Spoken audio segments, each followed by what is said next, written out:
தெய்வத்தின் குரல் முதல் பாகத்துல பண்பாடு அப்படிங்கிற தலைப்பை நாம பார்த்துட்டு வரோம்.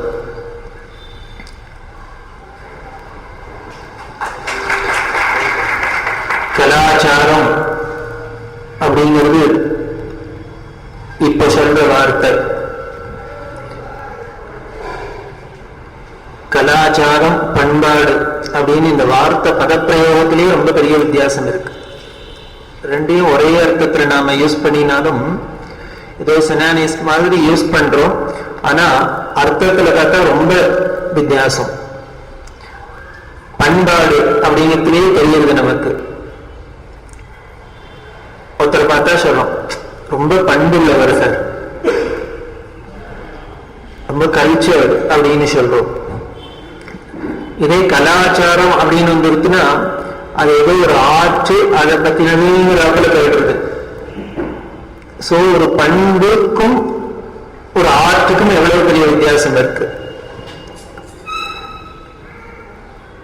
அப்ப இந்த ஆற்று பண்பு இல்லையா அப்படின்னு, அந்த ஆற்று நம்ம தேசத்தோட இருக்கிற ஆற்றோட ஸ்பெஷாலிட்டி என்னன்னா இந்த பண்பை கொடுக்கறதுக்கு தான், இந்த பண்பாடை கொடுக்கறதுக்கு தான், கல்ச்சரை கொடுக்கறதுக்கு தான் இந்த கலைகள் எல்லாமே பண்படுத்துறது. நம்மள எதை பண்படுத்துறது? ராக துவேஷம் காம குரோதம்லாம் நிரம்பி இருக்கிற நம்மள பியூரிஃபை பண்ணி பண்படுத்துறதுக்கு தான் இந்த ஆர்ட் எல்லாமே, கலை எல்லாமே.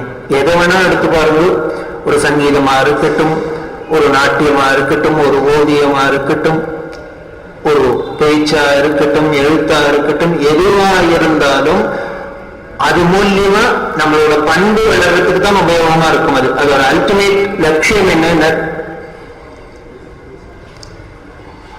இந்த தோஷங்கள்லாம் போய் நமக்கு ஒரு குணம் விசேஷமா வரணும் அப்படின்னு.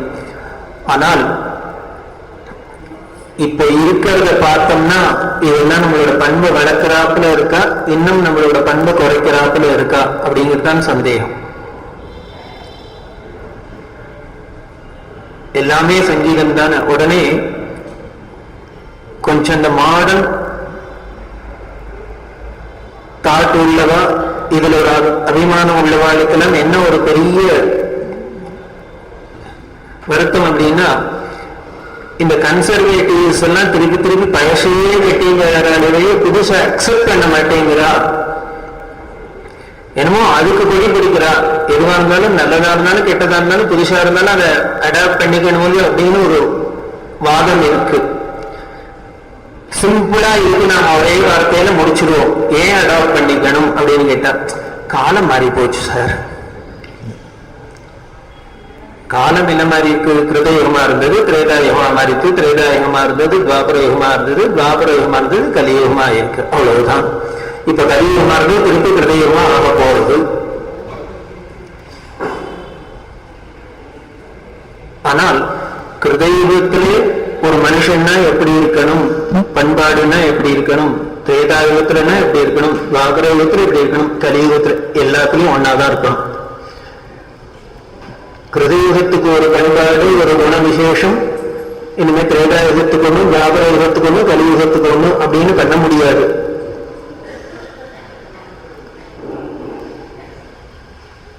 அப்படி அந்த விசேஷமா ஒன்னத்தான் நாம ஸ்வீகரிக்க வேண்டியிருக்க. அந்த பண்புங்கிறது எல்லா யுகத்துக்கும் பொதுவாக இருக்கு. எல்லா விதத்திலையும் ஒரே மாதிரி இருக்கணும். சாந்தம்னா எல்லா யுகத்திலையும் ஒரே மாதிரி தான் இருக்கணும். அமைதினா எல்லா யுகத்திலையும் ஒன்றுதான். அன்புன்னா எல்லா யுகத்திலையும் ஒன்னாதான் இருக்க முடியும். கிருதயுகத்துக்கு ஒரு அன்பு, கலியுகத்துக்கு ஒரு அன்பு கிடையாது. கிருதயுகத்துக்கு ஒரு ஒண்ணு, கலியுகத்துக்கு ஒண்ணுன்னு சொல்ல முடியாது நல்ல விசேஷங்கள். அப்படி இந்த பண்பு நமக்கு வளர்றதுக்கு தான் இந்த கலைகள்லாம் இருக்கு. அப்படி இருக்கிறதுனால இவ பழசே கட்டின்ற அழல்ல. இந்த பழசு ஏன் கட்டிக்க வேண்டிருக்கு அப்படின்னு, இந்த பழசுல தான் இந்த பண்பை கொடுக்கிற விஷயங்களா இருக்கு. புதுசில் அது இருக்கான்னு அப்படி இருந்ததுன்னா யாருமே அக்செப்ட் பண்ணிப்பான். முன்னை பழம்பொருட்கும் முன்னை பழம்பொருளை பின்னை புதுமைக்கும் பேற்றும் அப்பெற்றியனை சொல்றவர் சாதாரணவர் இல்ல. மாணிக்க வாசகர் சொல்ற திருவாச்சகத்துல பழசுக்கெல்லாம் பழசே அப்படிங்கிற, அல்ட்ரா மாடனுக்கெல்லாம் அல்ட்ரா மாடனே பரமேஸ்வரன் சொல்ற. முன்னை பழம்பொருளுக்கும் முன்னை பழம்பொருளை பின்னை புதுமைக்கும் பெற்று.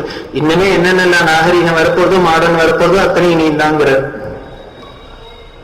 ஒரு உதாரணத்துக்கு சொல்றேன், எல்லாமே ஈஸ்வரன்டேந்து வருதானு. நவீன காலத்துல பார்த்தோம்னா ரொம்ப அல்ட்ரா மாடர்ன் பசங்கள் அப்படின்னா என்ன, காதுல ஒரு ஸ்டெட் போட்டுக்கிறது. அது எங்க போட்டுக்கிறதுன்னு ஒரு காதுல போட்டுக்கிறது. காது என்னமோ ரெண்டு இருக்கு, போட்டுன்னா ஒண்ணு. வைதிகாலா இருந்து சாஸ்திரியா இருந்து ரெண்டு காதலையும் கடுக்கன் போட்டுண்டாக்க பரியாசம் பண்ணுவா. ஆனா அதே ஒரு காதலேருந்து அவுத்துட்டு ஒரு காதல மட்டும் இருந்தா மாடல் இவர். இது எப்படி ஒரு காதல மட்டும் தோணித்து? இது ஒரு நமக்கு நினைச்சு பார்த்து ஒரு குயிக்தி மாதிரி தானே இருக்கு. ஏதோ கோண புத்தி உள்ளவன் எவனோ கண்டுபிடிச்சிருக்காங்கிறாப்புல தானே தோன்றது. ஏதோ கிழக்கு ஒண்ணும் ஒத்த காதல மட்டும் போட்டுக்கிறது அப்படின்னு. இதை விட ஆச்சரியம், இப்ப லேட்டஸ்ட் ஃபேஷனா என்னன்னு தெரியல.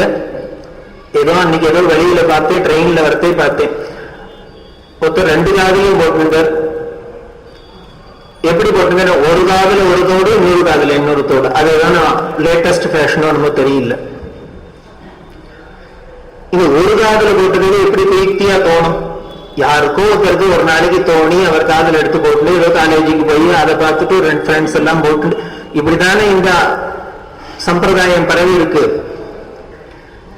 எப்படி தோணித்துன்னு, இது நமக்கு பின்னை புதுமைக்கும் பேற்றும் அப்பெற்றியனே சொன்னவர் மணிவாச்சகர் திருக்காலஜானி சொல்லியிருக்கார். வரப்போறதுக்கெல்லாம் அல்ட்ரா மாடனுக்கும் அல்ட்ரா மாடனே பரமேஸ்வரா அப்படிங்கிற. இது என்னத்தை வச்சுன்னு சொன்னார்? அல்ட்ரா மாடனா பரமேஸ்வரன் என்ன பேண்ட் ஷர்ட்டை போட்டுன்னு இருக்கிறது இவர் பார்த்திருக்கிற மாணிக்க வாசகர் ஏன் சொன்னார் அப்படின்னு. அது சத்தியம் அப்படிங்கிறப்பல இருக்கு. இந்த ஒத்த காதல போட்டுக்கிறது. அப்புறம் என்ன பார்த்தா, அப்பர் சுவாமிகள் தேவாரத்துல ஒண்ணு வருது, சங்க வெண்குழி ஓர்காதில் ஓமார்க்கே என்றும் மேளா ஆளா கொய்மலர் சேவடி அணையே குறுகினோமே குனித்த புருவமும் கோவை செவ்வாயில் குமின் சிரிப்பும். அதுல சொல்ற சங்க வெண்குழி ஓர்காதில் அப்படின்னு. பரமேஸ்வரன் என்ன பண்ணாரு, ஒரு காதுல குழை போட்டுருக்குங்கிறார்.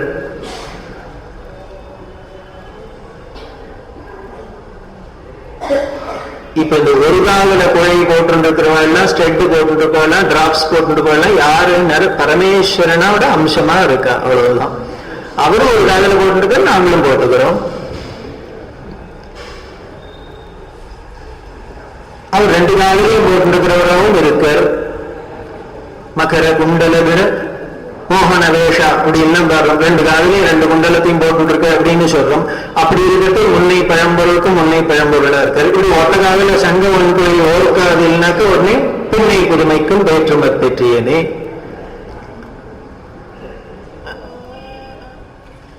இப்படி புதுசா ஒண்ணு நம்மளால கண்டுபிடிச்சிட முடியாது. அல்ட்ரா மாடர்ன்னா கூட எங்கேயோ ஏதோ பின்னால உள்ளுக்குள்ள இருக்கு, அதுதான் வெளியில வர முடியும்.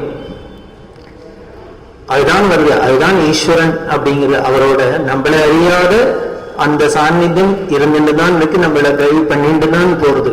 நமக்கு வேணா அது புரிஞ்சுக்க தெரியல, அவ்வளவு. இப்படி சொல்றது இது எதுக்கு சொல்ல வந்தேன் அப்படின்னா, இத பல நாகரிகங்கள்ல பல விஷயங்களை ஏன் அடாப்ட் பண்ணிக்க கூடாது, இவெல்லாம் வெறுக்கிறா அப்படின்னு. வெறுக்கல்ல, மகான்கள் எல்லாமே சொல்லி இருக்கா.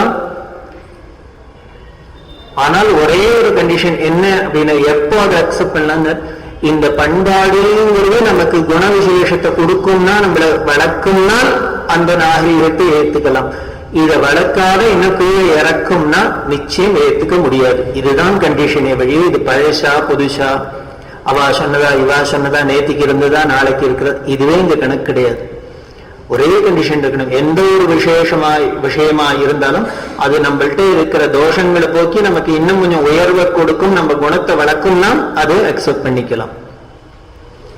சங்கீதம் தானே அப்படின்னு, சங்கீதம் தான் அப்படின்னு, ராக்ஸையும் ஜாக்ஸையும் கேட்டாக்க எனக்கு இருக்கிற காமக்ரோதம் போகும்னா தாராளமா ராக்ஸு ஜாக்ஸ் கேட்கலாம்.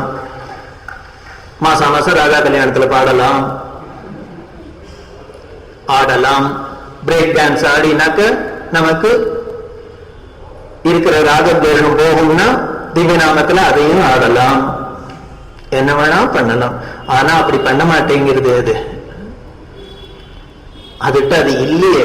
அப்படி இல்லைன்னா அதை எப்படி அக்செப்ட் பண்றது? இப்ப உடனே பழச கட்டின புதுசுக்கு விரோதின்னு ஏன் சொல்லி பிரயோஜனம் இல்லை அப்படின்னு.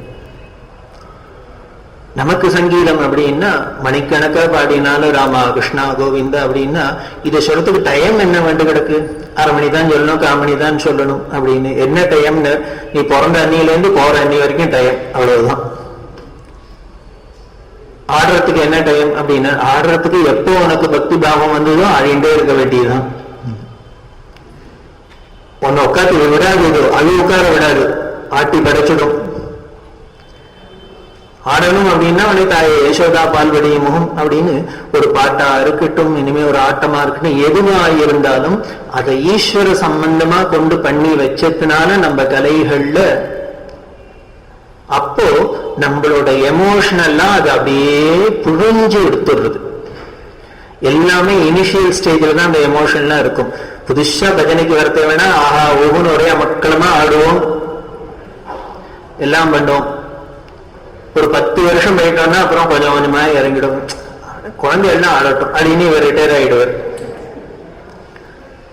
அப்படி இது எதை குறிக்கிறது அப்படின்னா அவர் சோம்பேறி ஆயிட்டாரா இல்ல அவருக்கு பேடுத்த பாவம் அப்படிங்கிற இல்ல, என்னன்னு அந்த எமோஷன்லாம் வடிஞ்சு எடுத்தோம்னு அர்த்தம். கலருக்கு தான் வடிக்க முடியும், வந்துடும் வடிய வடிய வடிய. அப்ப எங்க போய் நிற்கும்? சாந்தம், அமைதியில. இந்த லட்சியங்களோட ஆற்றோட லட்சியமே சாந்தம் தான். ஐயர்வாடுதான் சொல்லு, சாந்தமுலேக சௌக்கியமுலேது சாரச ஜட நயனா அப்படின்னு. எல்லாரும் சௌக்கியம் வேணும் சௌக்கியம் வேணும்ங்கிறது எல்லாருக்கும் ஆசை. அத்தனை பேருக்கும் ஆசை சௌக்கியமா இருக்கணும், சௌக்கியம் தான் வேணும் அப்படின்னு. அந்த சௌக்கியம் எப்போ வரும் அப்படின்னா முதல் கண்டிஷன் உனக்கு சாந்தம். சௌக்கியமானும்னு இவர் டென்ஷனா இருக்குன்னா சௌக்கியம் எங்கேருந்து வரும்? வரவே முடியாது. டென்ஷன் இருக்கிற இடத்துல சௌக்கியம் வர முடியாது, சாந்தம் வர முடியாது அப்படின்னு. நமக்கு அதுக்கே இருக்கு இல்லையோ, ஞானம் வரல, பக்தி வரல, டென்ஷன் வரல, மோட்சம் வரலன்னு கட்டுறவாழ இருக்காள் இல்லையோ. சாந்தம் இருக்கணும். இந்த சாந்தத்துல கொண்டு விடுறதுக்கு தான் இந்த சங்கீதத்தோட லட்சியம். அந்த சங்கீதத்தோட லட்சியம் என்னன்னு இந்த சாந்தத்தை கெடுத்து இன்னும் எமோஷனை கலப்புறது தான். அப்படியே நேர் ஆப்போசிட். இந்த வெஸ்டர்ன் கல்ச்சருக்கும் நம்மளோட தேசாச்சாரத்துக்கும் பெரிய வித்தியாசம் என்னன்னு அங்க எல்லாம் எமோஷனை கலப்புறது தான், இங்க எல்லாம் எமோஷனை அடக்கிறது தான். சாந்தத்துல கொண்டு விடும். அந்த சாந்தம் அப்படி வரணும்னா என்ன பண்ணும் அப்படின்னா இது வெறும் சங்கீதமா இருந்தா அந்த சாந்தம் வந்துடாது. அப்ப என்ன பண்ணு, முதல் கண்டிஷன் பக்தி இருக்கணும். பக்தியோட இருக்கிற ஆற்றா இருந்தால்தான் அது சாந்தத்துல கொண்டு சேர்க்குமே வழிய சங்கீத ஞானமும் பக்தி வினா சன்மார்க்கம் முதலுதே. தேர்வாள் கேட்கிற சங்கீத ஞானம் பெரிய பாரத ரத்னா அவார்டு வாங்கினவர இருக்கலாம், இவருக்கு பக்தி இல்லைன்னா சன்மார்க்கத்திலேயே கொண்டு விடும் அப்படின்னு. ஆடுறவரை கொண்டு விட்டா விடுறது, விடலை என்ன போறது, நம்ம கொண்டு கவலை இல்லை. ஆனா கேட்கிறவனை கொண்டு விடணுமே, கொண்டு விடணும். கொண்டு விடும் எப்ப வரும்னு அவருக்கு பாடுறவருக்கு அந்த பக்தி பாவத்துல தோன்றிருந்தார்னா, அவர் மனசு லயிச்சு இருந்ததுனால், அதுல உள்ளுக்குள்ள சாந்தம் நிரம்பி இருந்ததுனால் அப்போ வெளியில எல்லாம் வரும். அப்படி உள்ளுக்குள்ள சாந்த ஸ்வரூபமா இருந்து இவர் பாடினார்னா பக்கத்துல இருக்க மைக்கெல்லாம் உடைக்க மாட்டார். அவர் பாட்டுக்கு ஹாயா பாடுவார், சௌக்கியமா பாடினார்.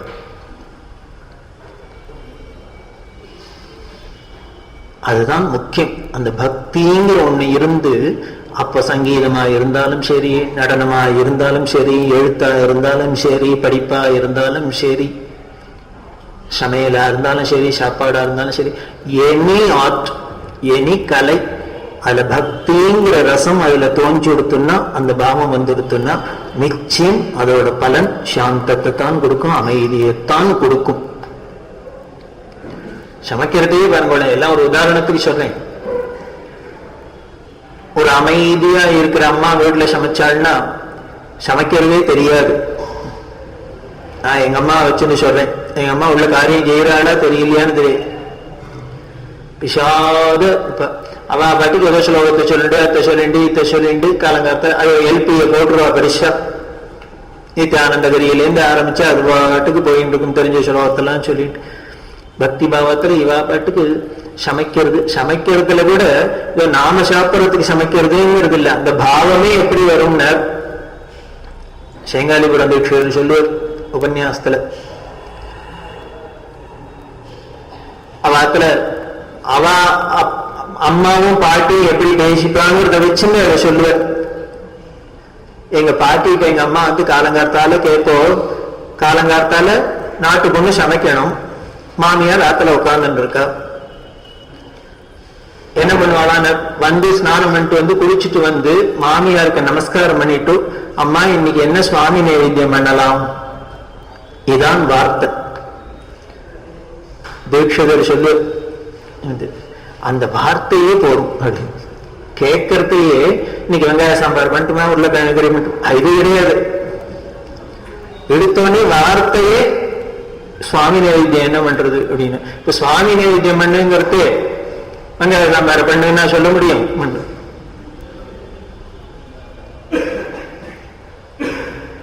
எப்படி எல்லாம் கட்டாவது வருமா, நம்மள அறியாத வார்த்தை பிரயோகத்திலே பிரயோகிக்கிறதுலயே நம்மளால எப்படி தப்பெல்லாம் அங்கங்க வெட்டி சாட்சிட முடியுது அப்படின்னு. இப்படி ஒரு கல்ச்சர் எந்த தேசத்திலையும் பார்க்க முடியாது. இப்ப சொன்னா நடக்குமா?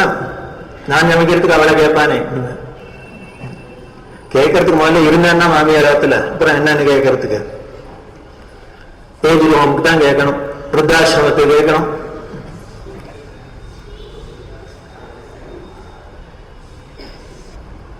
சாஸ்திரமே சொல்றது நமக்குன்னு சமைக்கப்படாதுன்னே சொல்றது. வார்த்தை கூட சொல்லப்படாது, நாம தான் சமைச்சு சாப்பிட போறோம். ஆனால் அந்த பாவம் எப்படி வரணும், ஏன் வார்த்தை பிரதன்ட் பாவம் வரணுங்கிறதுக்காக தான். வார்த்தை தான் வந்தாதான் உள்ளுக்குள்ள பாவம் இறங்கும். எனக்கு எனக்கு எனக்கு நான் புளியாதரை பண்ணிக்கிறேன், வடை பண்ணிக்கிறேன், பண்ணிட்டு சாப்பிடக்கூடாது அப்படின்னு சுவாமி நைவேத்தியம் பண்ணிட்டு அப்புறம் நாம தான் சாப்பிட போறோம் எல்லாத்தையும். சொல்ல வாயாலையானு சொன்னேன் சுவாமி நைவேத்தியத்துக்கு. இன்னைக்கு வெள்ளிக்கிழமையா இருக்கு, அம்பாளுக்கு சக்கரை பொங்கல் பண்றேன், வடையை பண்றேன், ஏதோ சொல்ல. இதுதான் கல்ச்சருங்கிறது, பண்பாடுங்கிறது. அப்படி பண்றதையே நாம சாப்பிடணும். இந்த நாக்கு சபலம் அடங்கிறது. நாமளே பண்ணணும், நாமளே சாப்பிடணும், நாமளே பண்ணணும், நாமளே சாப்பிடணும். அந்த செல்ஃபிஷ்னஸ் இருக்கிறன்னு தெரியாத போறது. இப்படி நம்ம பண்ற காரியம் அப்படின்னா அந்த சமையலே ஒரு ஆர்ட் தானே.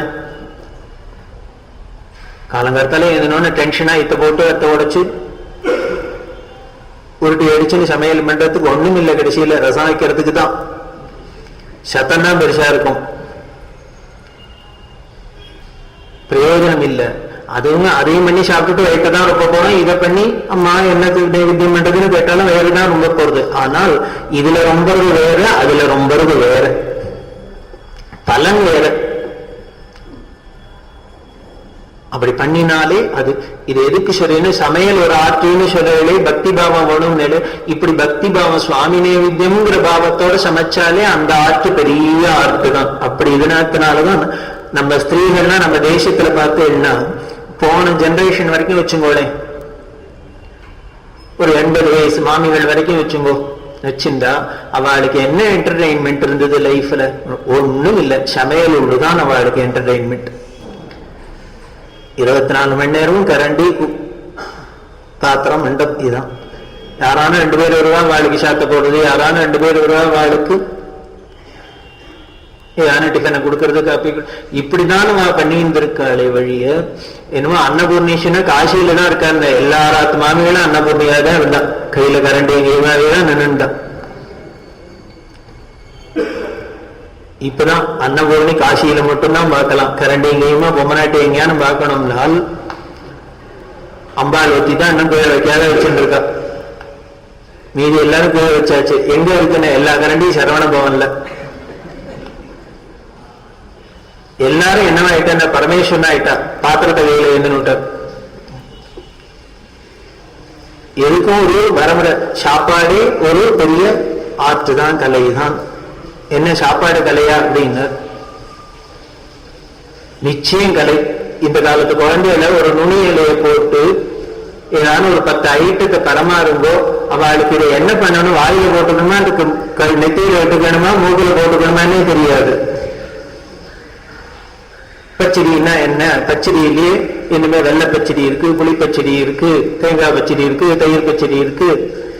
பச்சடியிலேயே ஒரு டசன் இருக்கு, கூட்டிலேயே ஒரு டசன் இருக்கு, கறியிலேயே ஒரு டசன் இருக்கு. இத்தனையும் பரமாறிட்டு பண்ணுவோம். இந்த குழந்தை திருன்னு முழிச்சுன்னு இருக்கும். எதை முதல்ல சாப்பிடணும், எதை ரெண்டாவது சாப்பிடணும், இதை வாயில போடணுமா, கண்ணில் போடணும். ஏன்னா 24 மணி நேரம் பிசாவை சாப்பிட்டே பழகி போயிடுத்து, பிரெட்டே சாப்பிட்டே பழகி போயிடுத்து. என்ன அதுகள்லாம் 4 நாள் பண்ணி கொட்டியில கட்டி கொஞ்சம் புல்ல வைக்கல போடுறோம், இதுவே டேபிள்ல வச்சு போடுறோம். அவ்வளவுதான் வித்தியாசம், வேற ஒண்ணும் இல்லை.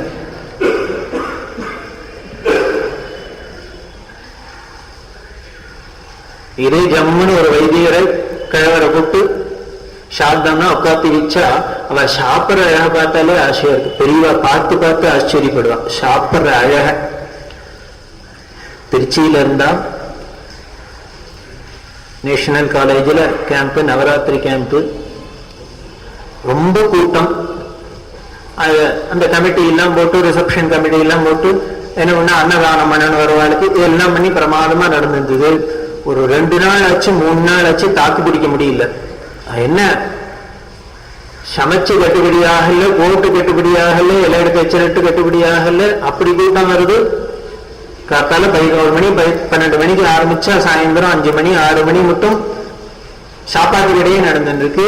இது எல்லாத்தையும் ரெடி பண்ணா அடுத்து ராத்திரி சாப்பாட்டு கடை ஆரம்பிச்சுடுறது. அதை முடிக்கிறதுக்குள்ள கார்த்தாலைக்கு கரியான இருக்கணும் போல இருக்கு. இப்படியே முடியும்னா என்ன பண்றது? கமிட்டிக்காரர்கள் தாக்கு பிடிக்க முடியல, என்ன பண்றதுன்னு புரியல. உடனே பெரிய அவளாவே தீர்மானம் பண்ணா, இப்படி இலையை போட்டு உட்காந்து வச்சு சாதனம் போட்டுனா கட்டுப்படி ஆகல. அதனால எல்லாருக்கும் பொட்டலம் கட்டி பார்சல் விட்டு போச்சு அப்படின்னு தீர்மானம் பண்ணினா, அவளுக்கு தெரிஞ்ச சொல்யூஷன் அது ஒண்ணுதான். இதை விட்டால் வேற ஒன்றும் சமாளிக்க முடியாதுன்னு போய் வந்தா. ஆனா பெரியவாழ்கிட்ட சொல்லாத எதையும் பண்ற சம்பிரதாயம் இல்லை. பெரியவாழ்கிட்ட ஒரு நாளைக்கு ராத்திரி சொன்னா, எல்லாரும் வந்து நின்னோடனே இந்த கமிட்டிக்காரெல்லாம் வந்து நின்னாலே பெரியவா பாப்பா என்னாச்சு, எல்லாம் வரிசையா எல்லாம் ஒன்னா வந்துருத்தோம்னா என்னமோ ஏதோ சண்டையோ எடுத்துக்கிறாரோ வேற ஒன்றும் இல்லை. கமிட்டிக்காரெல்லாம் எல்லாம் ஒன்னா வந்து சுவாமியில கிளம்புங்கன்னு அர்த்தம். இன்னும் எத்தனை நாளைக்கு கோட்டைகள் நாங்கெல்லாம் இன்னும் மேற்கொண்டுதான் காரியம் செய்யணுமா, எங்க காரியத்தை பார்க்கலாமா, என்னாச்சு, என்ன விசேஷம், எல்லாரும் சேர்ந்தாப்புல வந்திருக்கல என்ன அப்படின்னு. இல்ல பெரியவாழ்கிட்ட ஒரு சின்ன விஞ்ஞாபனம் பிரார்த்தனை. என்ன, அன்னதானம் நடந்திருக்கு, ரொம்ப விசேஷம் தானே, அன்னதானம் நடக்கட்டும். இல்லை இல்லை, காத்தால 11 மணிக்கெல்லாம் ஆரம்பிச்சிருது. சரி, சாயந்தரம் 4 மணி வரைக்கும் போகுது. அப்பா அத்தனை பேர் சாப்பிட்றதால ரொம்ப விசேஷம் அப்படின்னு சொன்னா, அதுல ஒருத்தர் சொன்னார் விசேஷமா தான் இருக்கு, ஆனா கார்த்தால முதல் பந்தியில சாப்பிட்டு 4 மணிக்கு திருப்பி 2ஆம் கடைசி பந்திக்கு வந்துடுறாரு. அவருக்கு திருச்சி போயிடுறது. 11 மணிக்கு சாப்பிட்டா 4 மணிக்கு பசிக்காது. டிஃபன் டயத்துக்கு பாக்குறாரு, சங்கராச்சாரியருக்கு மடம் இருக்கு, உள்ளூர்ல வந்து இன்னும் அதே உட்காந்துருக்கு. இப்ப என்ன ஆயிடுச்சுன்னா கறி குழம்பெல்லாம் மாறி இருக்கு. கார்த்தால இவர் சாப்பிட்றது வெண்டைக்காய் கறியா இருந்தது, உருளைக்கிழங்கு கறியா எடுத்து அவர் உட்காந்து சாப்பிட்ற. இதை ஒருத்தர் கவனிச்சிருக்காரு பாருங்க. எல்லாத்துக்கும் மனுஷாவோட பார்வையெல்லாம் எவ்வளவு நல்ல மனுஷெல்லாம் இருக்காங்கிறது அங்கங்க பார்த்தா தான் தெரியுது, சாம்பிள் பார்த்தா. இது சொன்னார், இல்ல 10 மணிக்கு சாப்பிட்டா திருப்பி 4 மணிக்கு சாப்பிட்றா. அப்படியா, ரொம்ப சந்தோஷம் அப்படின்னு. உமக்கு என்ன வசூல் பண்ற, எங்களுக்கு என்ன தெரியும். உடனே பெரியவா சொன்னா, 10 மணிக்கு சாப்பிட்டுட்டு 4 மணிக்கு சாப்பிட்டா அவனுக்கு அவ்வளவு பசி இருக்குன்னு தெரியறது இல்லையோ அப்படின்னு. இதுதான் நம்மள மாதிரி மனுஷாவோட பார்வைக்கும் மகான்களோட பார்வைக்கும் உள்ள வித்தியாசம். நாமளா இருந்தா அயோக்கியதை வந்து சாப்பிட்றான்னு தான் தோணும். அவளுக்கு என்ன தோன்றது, அப்பா வயத்துல அவ்வளவு இடம் இருக்கு, அவ்வளவு பசி இருக்குன்னு சந்தோஷமா இருக்கு. 2 வேளை காத்தால முதல் பந்தியை சாப்பிட்டு கடைசி பந்தியிலும் சாப்பிட்றேன்னா அவனுக்கு எவ்வளவு பசி இருக்கணும், அதனால அவனுக்கு தான் சாதம் போடணும் அப்படின்னு 4 இருந்து தேடி பிடிச்சி முதல்ல அவளை உட்காந்துவீங்க. இவாதான் இந்த ரீசன் சொன்னா, இந்த இலை போட்டு சாதம் போடுறத நிறுத்திட்டு பொட்டலத்துக்கு பார்சலுக்கு நானும் ஜஸ்டிஃபை பண்ணி பெரியவாழ்கிட்ட சொன்னா பெரியவா சரி அப்படியா ஓகே பண்ணுமோன்னு சொல்ல போறாரு இருக்கும்னா, இவ சொல்ற ரீசன்லாம் ஒரு பெரிய பூஷணமா எடுத்துக்கிறது. அப்படியா ரொம்ப நல்லா இருக்கா என் பெரிய ஹாப்பி, இன்னும் என்ன பண்ணுவோங்கிறது. என்ன பண்ணுறதுன்னு தெரியல. முழிச்சா இல்ல இலை எடுத்து வச்சல இடத்துக்கு ஆள் இல்லை அப்படின்னு. அப்ப என்ன பண்றது, இலை எடுத்து வச்சல இருக்கிறதா? இப்படி ஆன மட்டும் அவளும் ஏதோ சொல்லி சொல்லி பார்த்தா என்ன பண்றதுன்னு தெரியல. உடனே பெரியவா சொன்னா, பெரியவாளோட குணமே என்னென்ன, எப்பொழுதும் முதல்ல நம்மள எவ்வளவு தூரத்துக்கு புரிய முடியுமோ புரியார், அதுக்கப்புறம் தான் சொல்யூஷன் லேசில சொல்ல மாட்டார். கல்லூரி மங்க மாதிரி உட்காந்துட்டு அப்புறம் தான் முதல்ல இவ எல்லாம் முடிச்சா இல்லையா. உடனே சொன்ன, பாரு இப்ப என்ன பண்ணுங்கிற, இப்ப சாதம் போறத நிறுத்திட்டு கையில பொட்டலம் கட்டி கொடுக்கலாங்கிற, அவ்வளவுதானே அப்படின்னு. இதை முதல்ல சொல்ல வேண்டியதானே. இது ஏற்கனவே 11 மணிக்கு ஆரம்பிக்கிறோம், 1 மணிக்கு ஏன் வேண்டாத இந்த வேலையெல்லாம் பெரிய உத்தரவு பண்ணா அப்படியே பண்ணிடலாம், நமக்கும் சௌரியமா இருக்கும் அவளுக்கு சௌரியமா இருக்கும் அப்படின்னு. ரீசன் இவ நிறுத்துறதுக்கு சொன்ன ரீசன்ல 3 ரீசன் முக்கியம். ஒண்ணு முதல் பந்தியில் சாப்பிட்டு கடைசி பந்தியிலையும் சாப்பிடலாம். 2வது இலை எடுத்து சுத்தம் பண்றதுக்கெல்லாம் ஆள் இல்லை. அப்புறம் போரில்ல, ஆள் போரில்ல பரமாறுறதுக்கு எல்லாம் கைங்கரியம் பண்றதுக்கு. 3வது ஆயிரக்கணக்கான ஜனங்கள் சாப்பிட்டா அந்த அத்தனை இலையும் கொண்டு வெளியில போட்டாக்க இந்த நேஷனல் ஸ்கூல் வாசல் முழுக்கல நாரி போயிடுறது எச்ச இலையை போட்டா. இந்த 3 ரீசனை சொன்னா பெரியவா வேற ஒண்ணுமே சொல்ல, இந்த 3 ரீசனுக்கு மட்டும் பதில் சொன்னா. பாரு, கார்த்தாலையும் 2 வேளை சாப்பிட்றான்னா 2 பந்தியிலையும் சாப்பிட்றான்னா அவ்வளவு பசி அவனுக்கு இருக்குன்னு அர்த்தம். இந்த பசியை மட்டும் ஒருத்தர் இல்லாத எங்கேயோ கிடைக்கிறதுன்னு ஓசியில கிடைக்கிறதுன்னு வாங்கி உள்ள திணிச்சுக்க முடியாது. இதான் பையில வேணா வாங்கி வச்சுக்கலாம், நாளைக்கு வேணா சாப்பிடலாம் லட்டான்னு. குழந்தைய ரஸ்தை என்ன பண்ண முடியும்? அதனால அவ்வளவு பசி இருந்தா முதல்ல அன்னதானம் பண்ணினாலே அப்படி இருக்கிறவர்களுக்கு தான் பண்ணணும். டயபிட்டிஸ் பேஷண்ட் உட்காந்து வச்சுட்டு பரிசையா வச்சு பிராமண செய்து மாசனு போட்டுட்டு எத்த எடுத்தாலும் வேண்டாம் வேண்டாம் பேர் பிரயோஜனம் இல்லை. சாப்பிட்றவனுக்கு போடணும். 2வது உனக்கு கைங்கரியம் பண்றதுக்கு மேன் பவர் போறலைன்னா என்ன பண்ணும், மேன் பவர் போடலைன்னா மேன் பவரை எப்படி இன்க்ரீஸ் பண்றதுன்னா யோஜனை பண்ணுவேன். ஒரு பிரச்சனை வந்ததுனால் ஒரு குறை இருந்ததுன்னா அந்த குறையை எப்படி நிவர்த்தி பண்ணணுங்கிறது தான் முதல்ல சொல்யூஷன்.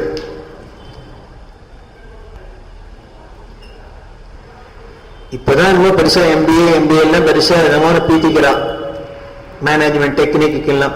இனிமே அவரை போல டெக்னிக்கெல்லாம் சொல்ல முடியாது. அதாவது ஒரு விஷயத்தை எப்படி அனலைஸ் பண்ணணுங்கிறதுலேருந்து அவரோட வியூவே என்டையர்லி டிஃபரெண்டா இருக்கும். அதனால ஒரு பிரச்சனைன்னா அதுலேருந்து நம்மளோட குணமே என்னென்ன, ஒரு பிரச்சனைன்னா அதுலேருந்து எப்படி தப்பிச்சுக்கிறதுன்னா நம்மளோட அப்ரோச். ஒரு ப்ராப்ளம் ஒன்று இருக்கா, பிரச்சனை ஒன்று இருக்கா, இதுலேருந்து எப்படி நம்ம நழுவலாம், எப்படி தப்பிச்சுக்கலாம், இதுதான் நம்மளோட அப்ரோச். ஆனால் பெரியவாளோட அப்ரோச் என்னன்னு, முதல்ல அந்த பிரச்சனையை எப்படி சால்வ் பண்ணலாம், தீர்க்கலாம். அப்படின்னா அதுக்குள்ள உள்ள போனாதான், மீட் பண்ணினாதான், பிரச்சனையை எதிர்கொண்டாதான் அதை தீர்க்கவே முடியும். உனக்கு போறதுன்னா ஆள் போறதுன்னா எங்கிட்ட சொல்லு, நான் யாரையானும் ஏற்பாடு பண்றேன். என்ன மாதிரி வேணும்னு சொல்லு, உள்ளுக்குள்ள பரமாறுறதுக்கு வேணுமா, சமைக்கிறதுக்கு வேணுமா, வெளியில இலையை எடுக்கிறதுக்கு வேணுமா, சுத்தம் பண்ண என்ன மாதிரி மேன் பவர் வேணும், எத்தனை பேர் வேணும்னு சொல்லு, அது பார்க்கலாம். சப்போஸ் அதுக்கும் கிடைக்கலைன்னாக்க அடுத்த என்ன பண்ணலாம், அடுத்த ஆல்டர்னேட் பார்க்கலாம். கிடைக்கலைன்னா என்ன பண்றது, இங்கேயே சொல்லக்கூடாது, முதல்ல கிடைக்கிறதான்னு பார்க்கணும். அடுத்தது இந்த இலையெல்லாம் கொண்டு வெளியில போட்டா இந்த நேஷனல் காலேஜ் முழுக்களும் நாடுறதுன்னு வாஸ்தவம் தான். இத்தனை பேர் 1000 பேர் 2000 பேர் 5000 பேர் இலையை கொண்டு போட்டுட்டே இருந்தா அந்த இடம் நாரத்தான் நாரும். அப்ப நீ என்ன பண்ணுன்னு காலங்காலத்தால அதுக்கு 2 பேரை போட்டு கார்பரேஷன்ல சொல்லி அப்பப்போ லாரியில எடுத்துன்னு போய் அதை சுத்தம் பண்ணி ஃபினாயில கழிச்சு தியானம் பண்ணினீன்னா இந்த இடம் நாராக இருக்கும். அதை அப்படி சால்வ் பண்ணும். நீ என்னமோ சொன்ன எல்லா இலையும் இங்க போகிறதுனால நேஷனல் காலேஜ் நாடுறதுன்னு நீங்க ஒரு ஐடியா வச்சிருந்துக்கல, எல்லாருக்கும் பொட்டலம் கட்டி கையில கொடுக்கறதுன்னு. இப்ப இதை கொடுத்தோன்னு வச்சுக்கோ, அவன் என்ன பண்ணும், திருச்சி முழுவதும் வாரி அரைச்சிட்டு போயிடுவோம். நீ இங்க போட்டு வெளியில போட்டீங்கன்னா நேஷனல் காலேஜ் மட்டும் நாடும். இப்ப கையில பார்சல் பண்ணி கொடுத்தேன்னா பஸ் ஸ்டாண்ட்ல ரயில்வே ஸ்டேஷன்ல அங்க இங்க அவன் போற இடத்துல எப்போ இருக்கிறது உடனே எடுத்து சாப்பிடுவா. உடனே சாப்பிட்டு டஸ்ட்பின்னை தேடினா போவோம், நடு ரோட்ல விட்டு எரிஞ்சுட்டு தான் போவோம். இப்போ திருச்சி முழுக்க நார போறது. இப்ப இந்த ஒரு இடம் நாடுறது பரவாயில்லையா, ஊர் முழுக்க நாடுறது பரவாயில்லையா? அவ பார்த்தா இந்த சாமியாரை கட்டின்னு என்ன மாரடிக்கிறதுன்னு புரியல. சரி, இப்ப என்னதான் சொல்யூஷன்? பெரியவா இது இத்தனையும் சொல்லிட்டு இவ சொன்னதுக்கெல்லாம் கவுண்டர் வச்சா செக்க வச்சுட்டு ஒன்னே ஒண்ணு சொல்றேன், கஷ்டம்தான் உங்களுக்கு, வசூல் பண்றது கஷ்டம்தான், சரீர சிரமப்படுறது கஷ்டம்தான், நிர்வாகம் பண்றது கஷ்டம்தான், எல்லாம் கஷ்டம்தான், எனக்கும் தெரியும். ஆனா கூட ஒண்ணு தெரியுமோ, 1000 பேர் உட்கார்ந்துட்டு சாப்பிட்றான்னா அந்த பந்திய ஒரு தடவை கண்ணால தரிசனம் பண்ணாலே புண்ணியண்டா போட. வயிறார உட்கார்ந்துன்னு சாப்பிட்றத பார்த்தா என்ன புண்ணியம். இது யாருக்கு இதோட வேல்யூ தெரியும்? சாப்பிட முடியாதவன்னு கேட்டா தெரியும். நிறைய ஐஸ்வர்யம் இருக்கு, கோடி கோடியா பணம் இருக்கு, ஆனால் எடுத்து சாப்பிட முடியல சார். இதை சாப்பிட்டா ஆகாது, அதை சாப்பிட்டா ஆகாது, இதை சாப்பிடாது, அதை சாப்பிடாது, இன்ஜெக்ஷன்ல போட்டுக்கோங்கிறோம், விட்டமின் டேப்லெட்டா சாப்பிடுங்கிறோம். புளியோதரை சாப்பிட்றாப்புல விட்டமின் டேப்லெட்டை சாப்பிட்டா ருச்சி திருப்தி வருமோ? வராது. அதனால சாப்பிட முடியாதவனை போய் கேட்டா தெரியும் சாப்பிட்றவனோட அருமை. அவனுக்கு தான் தரிசனமா இருக்கும். பார்த்தாலே ஆனந்தமா இருக்கு. கொடுத்து வச்ச புண்ணியம் ஐயா, அள்ளி எள்ளி சாப்பிட்றோம். 10 பேர் சாப்பிட்றதே பெரிய, கண்ணால பார்க்கறதே புண்ணியம் அப்படின்னா அப்புறம் அதுக்கு கைங்கரியம் பண்றது, அவளுக்கு போடுறதெல்லாம் எவ்வளவு புண்ணியம்னு நீங்க தான் கற்பனை பண்ணிக்கணும். இது எதுக்கு சொல்ல வந்தேன்னு, இந்த சாப்பிட்றதே ஒரு தரிசனம் அப்படின்னு, சாப்பிட்றது ஒரு தரிசனமா, சாப்பிட்றவாளை பார்த்தா தரிசனமா என்ன? தரிசனம் தான், அதுவே பெரிய புண்ணியம் தான். காரணம் என்னன்னா அதுவே ஒரு ஆர்ட் அப்படின்னு. இலையில போட்டத்தை அத்தனையும் உதறிட்டு கொதறி வச்சு பக்கத்துல ஊத்துறோம், அதுக்கு பக்கத்துல உட்காந்து சாப்பிட முடியாத சாப்பிட்றதா எத்தனை பேர் இருக்கா? அவ சாப்பிட்ற இலையை பார்த்தாலே நமக்கு 4 நாளைக்கு சாதம் இருக்காது. அப்படி இல்லை, சாப்பிட்டா எப்படி நர்வஸா இருக்கணும், பிரச்சனை சாப்பிடணும். இலையில சாப்பிட தெரியுமா உங்களுக்கு? கெட்டிக்கார குழந்தை அவார்டு தான் தரணும், பிரயோஜனம் இல்லை. அதனால சாப்பிட்றதுங்கிற ஒரு ஆற்று அப்படின்னார். அப்ப என்ன பண்ணுனார், அதுக்கு எதுக்கு பக்தி வேணும்னார்? அவன் அன்னபூர்ணே சதாபூர்ணே சங்கர பிராணவல்லமே அப்படின்னு இதுல போட்டுக்கிற ஏதோ புளிஞ்சாதம், தயிர்ஞ்சாதம், சுண்டல், வடை அப்படிங்கிறது இல்லாத பகவத் பிரசாதம், அன்னலக்ஷ்மி அன்னபூர்ணி அப்படின்னு அதே சுவாமியாவே தான் நமக்கு சொல்றது எல்லாம். அப்படிங்கிற பாவம் வந்துருக்குன்னா, பக்தி வந்துருக்குன்னா அதை எரியணும்னு தோணுமா, இல்ல வேண்டான்னு ஒதுக்கணும்னு தோணுமா, பாவக்காய் பிடிக்காதுன்னு தோணுமா, உருளைக்கிழங்கு தான் பிடிக்கும்னு சொல்லுமா? பாவக்காய் பிடிக்குமா உங்களுக்கு? பிடிக்குமா? என்ன எதை கேட்டாலும் சரிங்கிற, நாளைக்கு டெஸ்ட் பண்ணுவேன். பாவக்காய் பிடிக்கும் அப்படின்னா, பாவக்காய் பெரியவாழ்கிட்ட கரியாலாம் எல்லாரும் கொண்டு வைப்பா. வச்சா தட்டுல எல்லாம் வச்சிருந்தது. ஏன்னா அந்த சரஸ்வதி இங்க காமி அப்படின்னா கூட இருந்தவருக்கு ஆச்சரியம், என்ன சரஸ்வதியில கரியா வச்சிருக்காங்கன்னா சரஸ்வதி எங்கன்னா, சரஸ்வதின்னு கரியாயா? புரியல தாண்டா, பாவக்காய் கேட்கிறேன்டா, பாவக்காய் எங்க வச்சிருக்க அப்படின்னு. பாவக்காய்னா சரஸ்வதி என்ன? உடனே பெரியவா சொல்ற, அவர் ரிக்வேதி, என்ன ரிக்வேதி தானே? ஆமான்னார். ரிக்வேதி வேறவே என்ன சொல்றது அப்படின்னு, என்ன சொல்றதுன்னா பாவகான சரஸ்வதி அப்படின்னு ஒரு வாக்கியம் ரிக்வேதத்துல. பாவக்கான சரஸ்வதி அப்படிங்கிறது வேதமே சொல்றதா பாவக்கானா சரஸ்வதின்னு. இவர் பாஷ்யம் வித்யாரண்யர் பண்ண பாஷ்யத்துக்கு மேல இவர் சரஸ்வதியான ஆமா. என்ன பொதுவாகவே இந்த படிக்கிற வயசுல படிப்புனாலே கஷ்டப்பாதான் இருக்கும். இது எப்போ பிடிக்கும், இவாளுக்கு குழந்தை ஸ்கூல்ல அனுப்புறதே தான் படிப்புனாக்க இன்ட்ரெஸ்ட் இவாளுக்கு இருக்கும். நம்ம அப்பா நம்மள அனுப்புறது கஷ்டப்பாதான் இருக்கும். இந்த ஞானத்தை கொடுக்கக்கூடியது படிப்புனால வித்தைனாலும் ஞானம் தான். ஞானத்தை கொடுக்கறதுனாலே அதனால ஒரு நாளைக்கு கரிநாய்க்கெல்லாம் வியாக்கியானம். பாம்பு சுப்பிரமணிய சுவாமியா புடலங்கானா சுப்பிரமணிய சுவாமிங்கிற பாவம் வந்து என்ன பாவத்துல பார்த்தோம்னா எனக்கு புடலங்காயே பிடிக்காது, காசியில போய் தள்ளுவோமோ மாட்டோம். பாவக்கானா சரஸ்வதி அப்படின்னா உடனே பாவக்கானா வேண்டாம், உருளைக்கிழங்குன்னா போடுவோம் போவோம் மாட்டோம். இந்த உருளைக்கிழங்குன்னு வேடிக்கை. இந்த உருளைக்கிழங்குங்கிறா இந்த உருளைக்கிழங்கு வெள்ளைக்கார வந்ததுனால நமக்கு இது இன்ட்ரோடக்ஷன் வந்தது. இந்த தக்காளி உருளைக்கிழங்கு இதெல்லாம் அவள்கிட்டேருந்து நம்ம தெரிஞ்சின்றது தானே.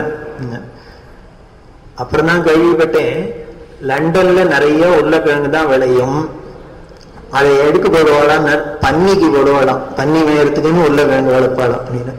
நம்ம ஊர்ல மாப்பிள்ளை வந்தா விருந்துக்கு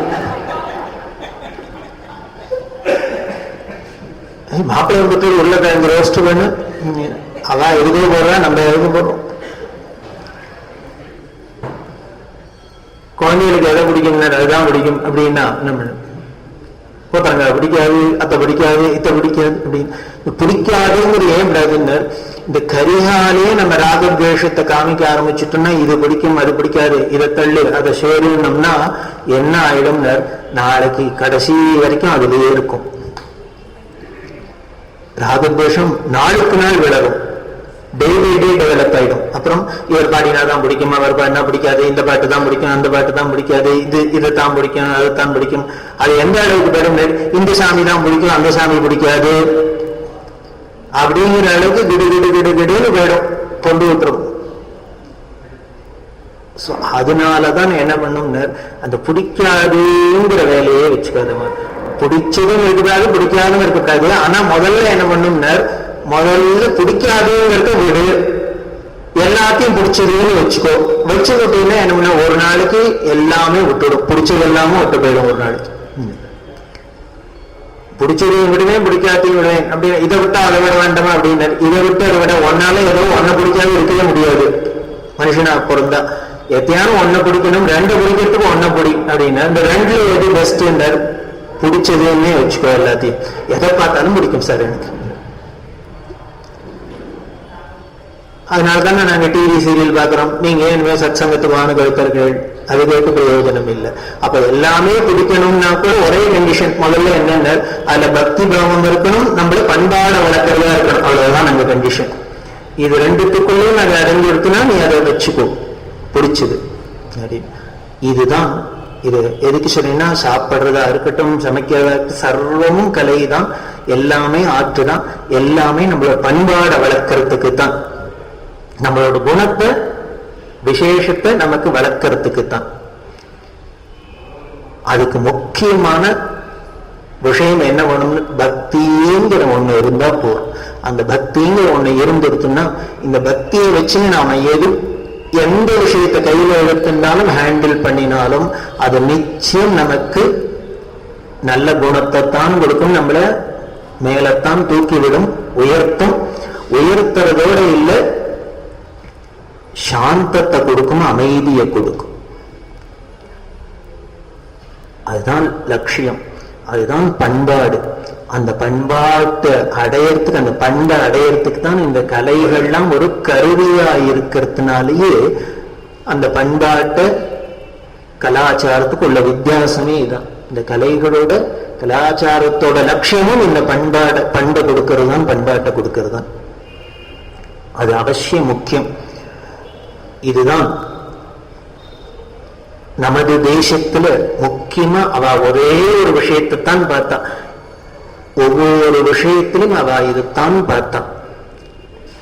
அதனாலதான் இதை வசதியா கொண்டாடிட்டு வரட்டுன்னு பிடிச்சுன்னு தொங்கல்ல வேணும்னு ஏதோ நம்ம பண்ணணுங்கிறதுக்காக நம்மளோடதுங்கிற அபிமானத்தினால இதை வச்சுக்கல நாம. இதோட எஃபெக்ட், இதோட பிரயோஜனம் இவ்வளவு உயர்ந்ததா இருக்கிறதுனால அப்படிதான் இருக்கு. அந்த கலைகள் பல ரூபங்கள்ல நமக்கு பிரகாசிக்கிறது. அதாவது ஒரு மனோபாவம் தான் கலைகளே. ஆர்ட்டுக்கு பார்த்தேன்னா ஒரு மனோபாவம் தான் ஒரு கலையா பரிணமிக்கிறது அப்படின்னு. இதுக்கு சாட்சி வேணும் அப்படின்னா, நான் இப்ப பேசுறேன், உபன்யாசம் பண்றேன், என்ன உபன்யாசகர்ங்கிற ஒரு பெரிய கலைஞர் மாதிரி நாம ஏதோ சித்தரிச்சுக்கிறோம் அப்படின்னு. இப்ப நான் பேசின பேச்சுல ஏதானும் உங்களுக்கு தெரியாத வார்த்தை ஏதானும் ஒண்ணு உண்டோ? இல்ல. நீங்களும் பேசுற வார்த்தை தான், எல்லாருமே பேசுற வார்த்தை தான், எல்லாருக்குமே தெரிஞ்ச வார்த்தை தான். ஆனால் இதே யாரோ ஒருத்தர் பேசினா அத்தனை பேரும் ஏன் கேட்கிறோம் அப்படின்னு அந்த பேசுற விதத்துல இருக்கு. அவ்வளவுதான். அந்த வார்த்தைகளை எந்த வார்த்தையை எங்க போக்கணும், எந்த வார்த்தையை எங்க தள்ளணும், எதை எப்படி சொல்லணும், எதை முன்ன சொல்லணும், எதை பின்ன சொல்லணும், எதை அழுத்தி சொல்லணும், எதை லைட்டா சொல்லணும், இப்படி எல்லாம் ஒரு நெறிவை சொல்ல தெரிஞ்சுட்டு அப்படி பேசுறது அதுவே ஒரு கலையாகிறது, ஆர்ட். அவர் பெரிய உபன்யாசகர், அவர் பெரிய லெக்சரர். அப்படி பாட்டு அப்படின்னா நமக்கு தெரிஞ்ச பாட்டு தான் அப்படின்னு. வா பாடினா கேட்கிறோம், வா பாடினா கேட்க மாட்டேங்கிறோம், ஒருத்தர் பாடினா காதை ஊத்திக்கிறோம், ஒருத்தர் பாடினா விழுந்து விழுந்து கேட்கிறோம். அப்படின்னா அந்த பிரசன்டேஷன்ல தான் இருக்கு எல்லாமே. இதுதான். அதாவது இது எப்படி ஒண்ணு, அந்த இண்டிவிஜுவலோட மனோபாவம். மனோபாவம்னா வேற ஒண்ணும் இல்லை, அவளோட உள் அனுபவம், அவ்வளவுதான். எக்ஸ்பீரியன்ஸ். முதல்ல ஒரு ஆற்றை எடுத்துட்டா அவ முதல்ல இதை அனுபவிக்கணும். நாம சங்கீர்த்தனம் நான் பண்றேன் அப்படின்னா இந்த நாம சங்கீர்த்தனத்தை நான் முதல்ல உள்ளுக்குள்ள அப்படியே அனுபவிச்சுக்கணும். அனுபவிச்சு அனுபவிச்சு அனுபவிச்சு உள்ளுக்குள்ள அந்த அனுபூதி வர வர வர வர வர வந்துருத்துன்னா நிரம்பின அப்புறம் அது அப்படியே ஓவர்ஃப்ளோ ஆகி வெளியில போய் கொட்டும். கொட்டித்துன்னா அப்ப எப்படி இருக்கும்னு அதை கேட்கிற அத்தனை பேரையும் பிடிச்சுடும். நம்ம ஒன்றும் கூட்டமே கூட்ட வேண்டாம், பத்திரிக்கை போட வேண்டாம், போஸ்டர் அடிச்சு வைக்க வேண்டாம், கட் அவுட் வைக்க வேண்டாம், ஒன்றும் வேண்டாம். விஷயம் இருந்ததுனால் உலகத்துல எப்படி ஆயிருந்தாலும் அது சோபிக்கத்தான் சோபிக்கும். தியாக பிரம்மம் என்ன பண்ணினார்?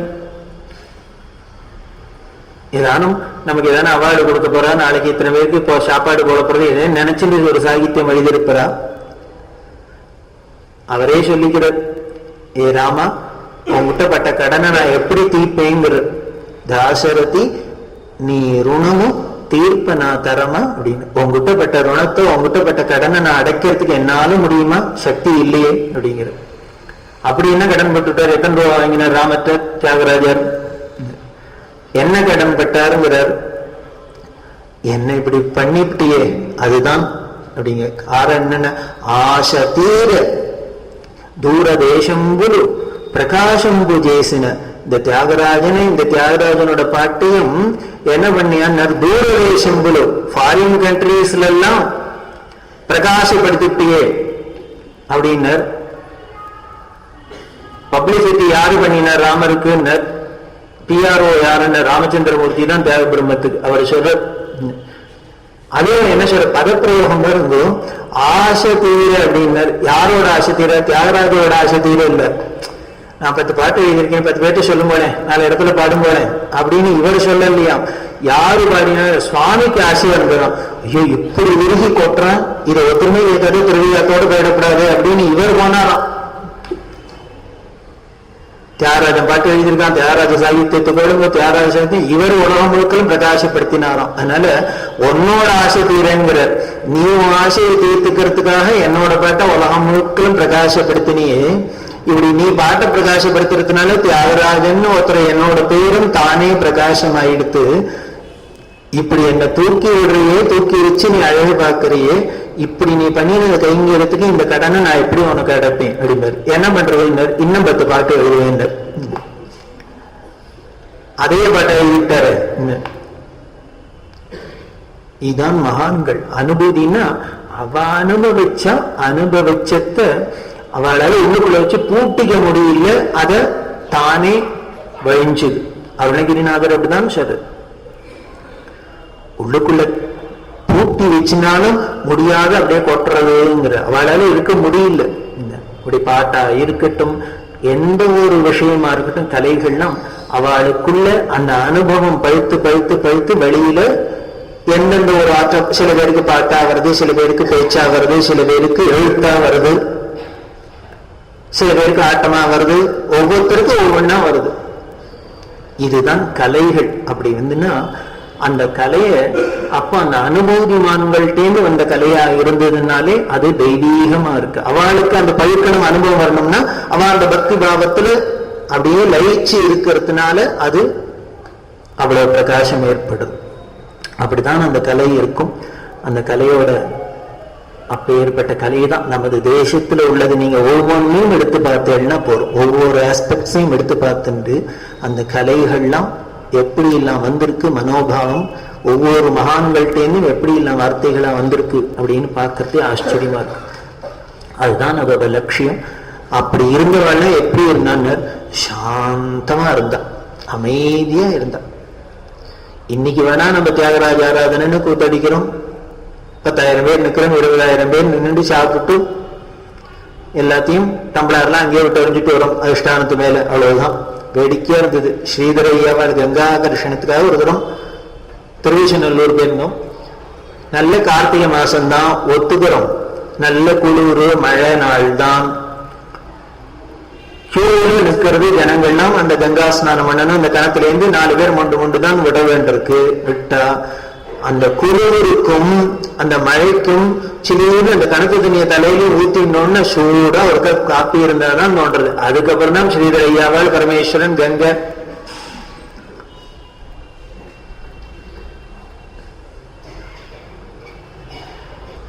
பார்த்தா. அந்த நிர்வாகத்துல என்ன பண்ணா, சரி எல்லா இந்த ஒரு குறையும் வைப்பானே அப்படின்னா என்ன பண்ண, ஒரு பக்கெட் தண்ணியை ஊத்தினாலும் இல்லையோ ஒரு டம்ளர் கையில வந்துடுறது.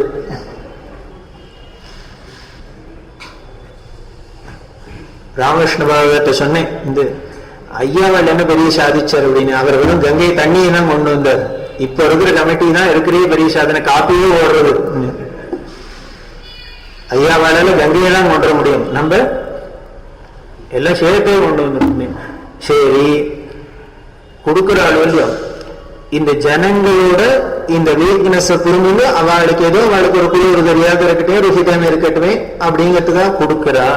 அதை வாங்கி வாயில ஊத்திண்டு வெளியில போய் இந்த கப்பை போடக்கூடாதோ? நல்ல வேளை கணத்துக்குள்ள போடல. அந்த இடம் முழுக்கலும் பார்த்தாக்க கங்கா ஸ்நானாயி என்ன தரிசனம், வெள்ள வெள்ளைய கப்பு சுத்தீவிர திருவச்சநல்லூர் ஐயாவாள் மனம் முழுக்கலும். இதே இதுக்கு இங்க சொல்ற அப்படின்னு வேற ஒண்ணும் இல்லை. இந்த ஒரு விஷயம் கூட, சின்ன விஷயம் கூட நமக்கு ஸ்புரிக்கல. அப்ப என்ன வேணும் நம்மள்ட்ட? என்ன குறைச்சல்? பக்தி பாவம் குறைச்சல். எப்பேற்பட்ட ஐயாவாள் இந்த இடத்துல தானே பாகத்தை வச்சு நடந்து கொல்ல பக்கத்துல போயிருப்பார், அவர் இங்கதானே நடமாடி இருப்பார், இங்கதானே உட்காந்து அப்படிங்கிற ஒரு பாவம் வந்ததுன்னா அப்படி குடிச்ச பக்கத்துக்கு அங்க போடணும்னு மகுமா. மகான்களுக்கெல்லாம் எப்படி இருந்ததுன்னு, திருவதிகைன்னு க்ஷேத்திரம் பன்ருட்டி கிட்ட சுவாமி திரிபுர சம்ஹாரம் பண்ணின க்ஷேத்திரம். அப்பர் சுவாமிகளுக்கு சமணர்லேருந்து சைவரா மாறினது அங்கதான். கூற்றாயினவாறு விளக்ககலீர் அப்படின்னு இந்த திருவதிகையில தான் அப்பர் சுவாமிகளோட அக்காவான திலகவதியார் அந்த பரமேஸ்வரன் அதிகாபுரீஸ்வரர் அவரை வேண்டிட்டு தினம் அழுதா, இப்படி என் தம்பி இப்படி வழிமாறி போயிட்டானே, எப்பேற்பட்ட குடும்பத்துல நாங்க பிறந்து வந்தோம், இவனை காப்பாத்துறதுக்காக நான் உயிரோட இருந்தேன், இந்த தம்பிக்காக தான் உயிரையே வச்சுட்டு இருந்தா அந்த அம்மா திலகவதியா. அந்த அம்மாக்கு கல்யாணம் நிச்சயம் பண்ணினா, அப்பா அம்மா கல்யாணம் நிச்சயம் பண்ணினா, கல்யாணம் நிச்சயம் பண்ணி கல்யாணத்துக்குள்ள முகூர்த்தத்துக்குள்ள இந்த நிச்சயம் பண்ணின மாப்பிள்ளை காலமாயிட்டார். காலமானோன்னு இந்த அம்மா என்ன பண்ணார், அன்னியிலேருந்து விதவ கோலத்துல இருந்தா, வெள்ளப்படையை கட்டிண்டு. ஏன்னா எனக்கு கல்யாணமாயி போனா என்ன, கல்யாணம் நிச்சயமாயிடுத்தேனாலே நான் அவரோட சொத்தாயிட்டேன், அவரோட மனைவி ஆயிட்டேன். அப்பவே இதுக்கு மேல நான் இன்னொரு ஆம்பளை கிட்ட போனேன்னா என்னோட கருப்பு போயிடும்னா, எப்பேற்பட்ட கற்கரசிகள்லாம் வந்திருக்கா தெரியுமா? எப்போ ஒரு ஆம்பளைக்கு என்ன தீர்மானம் பண்ணியாச்சோ இன்னொரு ஆம்பளையோட நான் கல்யாணம் பண்ணேன்னா என்னோட கருப்பு போயிடும். அதனால எந்த அளவுக்கு எடுத்து இப்படிதான் அப்படின்ட்டு என்ன பண்ணா, அந்த அம்மா அவரோட சிதையிலேயே உடன்வேட்டையாடுறதுக்கு போனா. அப்போ இந்த குழந்தை நாவுக்கரசன் போய் எழுத்தார். காரணம் என்னன்னா, அதுக்கு முன்னாலதான் அப்பா அம்மா 2 பேரும் காலமாயிட்டா. அம்மாவும் போயிட்டா, அப்பாவும் போயிட்டா. அக்கா ஊத்தி தான் இருந்தா. அக்காவுக்கு கல்யாணம் நிச்சயாச்சு. அந்த மாப்பிளையும் போன, இந்த அம்மா இவரும் அக்காவும் போறதுக்கு போனா. உடனே குழந்தையே காலை பிடிச்சு அழுது. இந்த குழந்தைய பார்த்தோன்னா அக்காவால தாங்கல.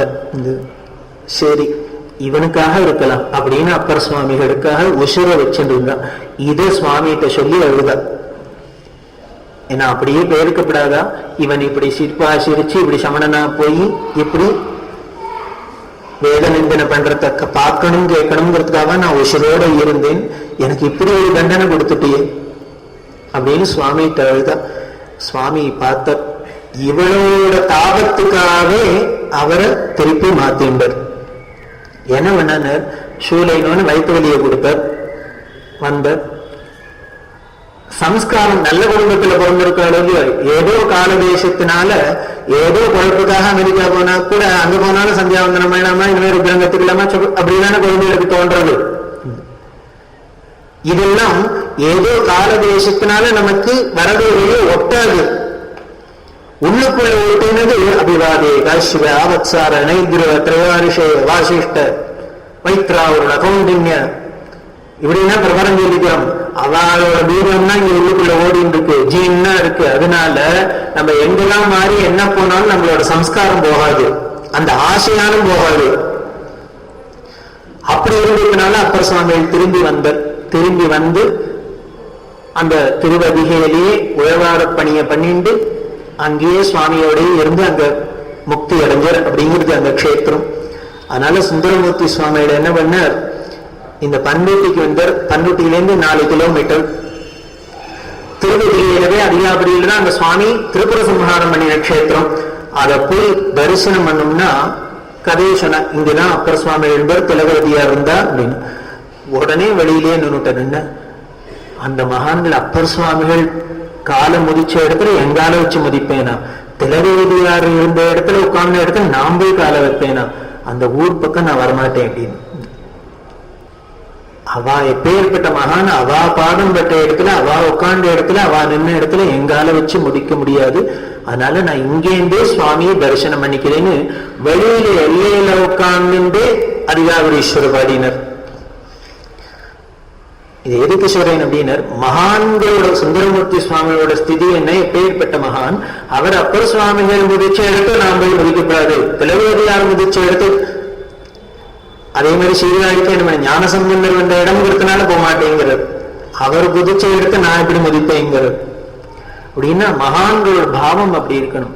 எங்க போனாலுமே நமக்கு என்னென்ன, எந்த க்ஷேத்திரத்துக்கு போனாலும் முதல்ல எதுக்கு பக்தி முக்கியம், பக்தி முக்கியம் அப்படின்னா நமக்கெல்லாம் பக்தி இல்லையா தெரிய கேட்கலாம் நம்ம. சார் என்ன நாங்கெல்லாம் பக்தி இல்லையா, நாங்களுக்கெல்லாம் நாஸ்திகனா இருக்குமா அப்படின்னு. பக்தி இருக்கு, அந்த பாவத்தோட இருக்கணும். பாவம்னா என்னன்னா, ஒவ்வொரு இடத்துக்கு போறோம்னா அந்த ஸ்தல மகாத்மியத்தெல்லாம் பார்த்துட்டு உடனே அந்த காலகட்டத்துக்கு நம்ம மனசால போயிடும். இந்த ஊர்ல தான் ராமகிருஷ்ண பரமஹம்சர் அப்படின்னா உடனே நம்மளும் ராமகிருஷ்ண அம்சரோடயே போனாப்புல ஒரு பாவம் வந்துடும். இந்த இடத்துல மகாபெரியார் வந்தா அப்படின்னா உடனே பெரிவாளோடய நாம போனாப்புல பாவம். எந்த இடத்துக்கு போனாலும் அந்த விஷயம் அங்க இருந்த மகான்களோட அந்த மகாத்மியத்தை தெரிஞ்சிருந்தோம்னா, தெரிஞ்சுட்டு அந்த பாவத்துல நாம இருந்து அந்த இடத்த பார்த்தோம்னாலே அதோட எஃபெக்ட் தனிதான்.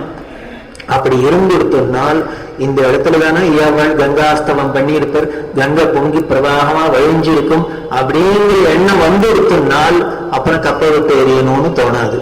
அதுக்கப்புறம் என்ன கப்பையே தோணாது, கப்பி வேணும்னு கூட தோணாது.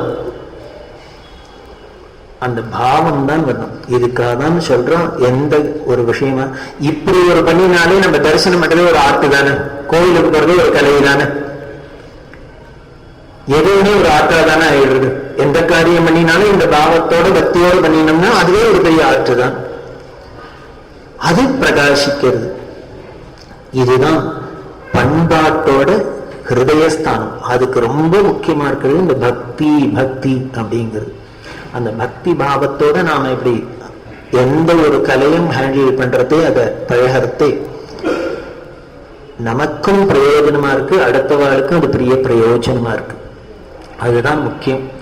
அப்படி இருக்கிற இந்த பல கலைகள்ல மனுஷனுக்குன்னு ஸ்பெஷலா இருக்கிறது என்ன? வாக் விலாசம், பேச்சு. 84,000 கோடி ஜீவராசிகள். ஆனா எல்லாத்துலயும் பலருக்கு இருக்கு, வாயெல்லாம் இருக்கு, நாக்கு இருக்கு, எல்லாம் இருக்கு. இன்னும் சொல்ல போனா மனுஷனுக்கு இருக்கிறத விட சில மிருகங்களுக்கு எல்லாம் வாயு நாக்கெல்லாம் பெருசாவே இருக்கு. முதலுக்கு இருக்கிறாப்புல வாயு நமக்கு இருக்கா? நாய்க்கு இருக்கிறாப்புல நாக்கு நமக்கு இருக்கா? இப்படியும் கேட்டீங்கன்னா நாயோட பெருசா நாக்குன்னு எழுதுறது. நம்மளை விட பெரிய வாயு பெரிய நாக்கெல்லாம் இருக்கிறதெல்லாம் கூட இருக்கு. ஆனா கூட ஏன் இந்த மனுஷ ஜென்மத்தை ஜந்து நாம் நரஜன்ம துர்லபம், அரிது அரிது மானிடராய் பிறத்தல் அரிது அப்படின்னு ஏன் சொல்ற அப்படின்னா, எல்லாருக்கும் வாயு இருந்து நாக்கு இருந்தா கூட பேசுறதுங்கிற ஒரு சக்தி மனுஷனுக்கு மட்டும்தான் இருக்கு. இந்த மனுஷ நாக்குக்கு மனுஷ வாய்க்கு தான் இருக்கு. இந்த பேசுறதே நமக்கு இருக்கிறதுனால இது நமக்கு ஈஸ்வரன் கொடுத்த வரமா இல்ல சாபமா? பெரியவா கேட்கிறா. காரணம் என்னன்னு, பல பேர் பேசுறத பார்த்தாக்க சுவாமி சாபம் தான் கொடுத்திருக்காருன்னு தோன்றது. பல பேர் பேசுறது வேண்டாம், நாம பேசுறதையே திருப்பி டைப் பண்ணி கேட்டோம்னா உடனே நம்மளே சொல்றோம், என்னமோ sir slip of the tongue அப்படிங்கிறோம். என்னமோ உளர்றேன், உளறி இருக்கக்கூடாது, ஏதோ ஒரு பேசியிருக்கப்படாது, பேசுறோம். இப்ப என்ன ஆயிடுத்துன்னு, இந்த வாக்க நாம ஒழுங்கா பிரயோஜனப்படுத்தாத போயிட்டோம், மிஸ்யூஸ் பண்றோம் அப்படிங்கிறது. அவர் யூஸ் பண்ணதான் ஒருத்தர், ஆனா நாம மிஸ்யூஸ் பண்ணினா அவர் என்னதான் பண்ணுவார்? அப்ப என்ன பண்ணுவார்? கொடுக்காதான் அவ்வளவு. அடுத்த ஜென்மால பேச்ச கட் பண்ணு வேண்டியதான் அவ்வளவு. இப்போ இந்த வாக்கு எதுக்காக கொடுத்தார்? இது நமக்கு வச்சுட்டு ஒழுங்கா யூஸ் பண்ணலையே, நம்ம வாயை விட்டுட்டு உலகிட்டார், வாயை விட்டுட்டார், வாயை விட்டுட்டார் அப்படின்னு நம்மளே வாயை விட்டு இருக்கமே. அப்ப வாயை விடாது, வாயும் இருக்கு, வார்த்தை இருக்கு, வாயை விடாது இருக்கணும்னா என்ன பண்றது? அப்ப என்ன பண்ணணும் அப்படின்னு, சரி இப்ப ஜந்துனா வாயில நமக்கு வார்த்தை இருக்கிறதுனால நம்ம இன்னும் கஷ்டம் தான் ஜாஸ்தி பெறும்போது சௌக்கியம் ஒன்றும் பெறல. வேடிக்கை என்னென்ன, பேச தெரியாத ஜந்துக்கெல்லாம் கஷ்டப்படல. இப்ப நமக்கு பேச தெரிஞ்சதுனால நாம தான் ஜாஸ்தி சௌக்கியப்படணும், அதிக கஷ்டப்படணும். ஆனா பார்த்தா ரிவர்ஸா இருக்கு. அது எல்லாம் ஒரு கஷ்டம் இல்லை, சௌக்கியமா இருக்கு. ஏன்னா கோர்ட்டு கேஸ் ஒண்ணும் இல்லை, டெஃபர்மேஷன் கேஸ் எங்கேயாலும் உண்டா? முதலைக்கும் போட்டுள்ளது, நாய்க்கும் போட்டது ஏதாவது உண்டோ? இல்லை, நம்ம தான் போட வேண்டும் அப்படின்னு. சோ இப்ப பேச தெரிஞ்சதுனால நமக்கு லாபமா நஷ்டமா அப்படின்னு, நமக்கு லாபத்துக்கு கொடுத்தா ஆனா நஷ்டமா பண்ணிட்டோம். அதை பிசினஸ் பண்ண தெரியல, அவ்வளவுதான். டெபாசிட் முதலீடு பண்ணினா எல்லாம் பண்ணினோம், ஆனா அதை ஒழுங்கா ஹேண்டில் பண்ணதில்ல, லாஸ் ஆகிட்டோம், அவ்வளவுதான். அப்படி இருக்கு. அப்ப இந்த வாக்கே இல்லாத இருக்கலாமா நம்மளும் அப்படின்னு. இந்த வாக்கோட பிரயோஜனம் என்ன? இது எதுக்காக சுவாமி கொடுத்தார், இது எங்கிருந்து வந்தது அப்படிங்கறதெல்லாம் நாளைய சத் சங்கத்துல நாம பார்க்கலாம். இந்த வாக்குங்கிறது ரொம்ப பெரிய வரம் நமக்கு ஈஸ்வரன் கொடுத்தது. எப்படின்னு, அதை ஈஸ்வர பரமா உபயோகப்படுத்தினோம்னா அது வரம். அதுக்காக தான் அவர் கொடுத்திருக்க. எல்லாருக்கும் ஆனந்தத்தை கொடுக்கறதுக்கு தான் நமக்கு ஒரு வாக்கை கொடுத்திருக்கு. அதை ஜாக்கிரதையா உபயோகப்படுத்தணும். அதை எப்படி படுத்தணும்னா சிக்கனமா உபயோகப்படுத்தணும், செலவழிக்கவே விடாது. வாயை திறந்து பர்ச திறந்து காசு எடுக்கிறதுக்கு எவ்வளவு யோஜனை பண்றோமோ அதை விட ஜாஸ்தி யோஜனை பண்ணணும் வாயை திறந்து வார்த்தை விடுறதுக்கு. நமக்கு சாதாரணமா ஒரு கலவைக்கீழ கூட சொல்லிடும், அவர் வாயை திறந்தா என்ன முத்தா உழுவும் அப்படிங்கிற. அப்ப இவனையுமே என்ன தெரியுதுன்னு, வாயை திறந்தா முத்து மாதிரி உயரணும், கூழாங்கல்ல கல்லா உயரக்கூடாது. அவ்வளவு ஜாக்கிரதையா வாக்கை யூஸ் பண்ணணும். அந்த மௌன விரதம் அப்படிங்கிறதே எதுக்குன்னு, இப்படி யூஸ் பண்ணிட்டே இருந்தாக்க தினம் ஃபேக்டரி 365 நாள் ஓடினா சரியா வருமா? அது ஏதோ 4 நாளைக்கு வாரத்துக்கு ஒரு நாள் லீவானு கொடுக்க வேண்டியிருக்கு. அத மாதிரி தான் மௌனம் அப்பப்போ இருக்கணும் அப்படின்லாம் சொல்லி காமிக்கிறார். மகான்கள்லாம் நமக்கு ஒவ்வொன்றுத்துக்கும் ஏதோ ஒரு விஷயம் வச்சுன்னு தான் அதை வச்சிடறோம். அந்த வாக்குங்கிறது அவ்வளவு பெரிய விசேஷம். அந்த வாக் விலாசம் எதுக்காக ஈஸ்வரன் கொடுத்தது, ஈஸ்வர பிரசாதமா வந்தது. அதை எப்படி சிக்கனமா யூஸ் பண்றோமோ அவ்வளவுக்கு அவ்வளவு யாருக்கு நல்லது, ரெண்டு பேருக்கும் நல்லது. எய்தாப்புல இருக்கிறவனுக்கும் நல்லது, நமக்கும் நல்லது. அதனால்தான் சுவாமி என்ன பண்ணார், மௌனம் வியாக்கியா பிரகடித பரபிரம்ம தத்துவம். சுவாமி என்ன பண்ணார், எதையும் இப்படி பண்ண மௌனமா எதையும் சொன்னா போறது. இவர் என்ன பண்ணாரு, இவர் முதல்ல வாய முடிந்து உட்காந்துடணும். மௌனமா இருங்கோ பல பேர் கத்துவா, சத்தம் போடாதீங்க, பயனா நடக்கிறது, சத்தம் போடாதீங்கன்னு. இந்த சத்தமே பெருசா இருக்கும். 2 நிமிஷத்துக்கு வயது பிடிச்சு இவர் எழுதினாருன்னா அப்புறம் அவள்லாம் நீங்க கத்தாதீங்க, நாங்கெல்லாம் விஷயம் இருக்கும். சுவாமி எப்படி சொன்னார், அவர் வாய முடிவு உட்காந்துட்டார் அப்படின்னார். இப்ப வாயே முடினா எங்களுக்கு எல்லாம் என்ன தெரியும்னார், இப்படி இவர் வாயை மூடின்றதுனால இருந்தவர்களுக்கெல்லாம் என்ன தெரிஞ்சதுன்னார், சிஷ்யாஸ்து சின்ன சம்சயா அப்படின்னார். கேட்டவாளுக்கெல்லாம் என்ன போயிடுச்சுன்னா சந்தேகமே இல்லாத தெரிஞ்சு கொடுத்தோம் அப்படின்னார். இதே ஒரு வாயை திறந்து சொல்லியிருந்தானே எதிர்கேள்விதான் வந்திருக்கும். எப்படி சொன்னேன், ஹவு, வை, வாட், வென். இதுதான் மௌனம்ங்கிறது இங்கிலீஷ்லயே சொல்றார். மௌனம் என்னன்னா, நீங்க பார்த்தேன்னா இங்கிலீஷ்ல ப்ராவர்ப் இருக்கு, என்னன்னா எது பவர்ஃபுல், இந்த பேசுறத விட வளவளன்னு சொல்றத விட மௌனமா இருக்கிறது தான் மோர் பவர்ஃபுல் அப்படின்னு சொல்றோம். அதுதான். அதனால மௌனத்தை பத்தியே சொல்லணும்னு 1 மணி நேரம் உபன்யாசம் பண்ணா நல்லா இருக்காது. அதனால எல்லாரும் மௌனமா வாக்கு ஜாக்கிரதையா உபயோகப்படுத்தணும்னு சொல்லி, இந்த வாக்கு எப்படி வந்தது, எங்கேந்து வந்தது, யாருட்டேந்து வந்தது, இதுக்கு மூலம் என்ன, இது என்னங்கிறதுலாம் நம்ம சாஸ்திரம் சொல்றதுங்கிறது, தெய்வத்தின்குள் சொல்றதுங்கிறது நாளைய சத் சங்கத்துல பார்ப்போம். இப்போ மேற்கொண்டு நமக்கு நாம சங்கீர்த்தனம் இருக்கு, அதுக்கப்புறம் இங்க ஹாரத்தி இருக்கு, இதெல்லாம் மேற்கொண்டு திவ்ய நாமம் அதுக்கப்புறம் எல்லாம் இருக்கிறதுனால இந்த நிகழ்ச்சியை இன்னைக்கு நிறைவு செய்வோம். நாளைய சத் சங்கம் காஞ்சி சங்கரம் இடத்துல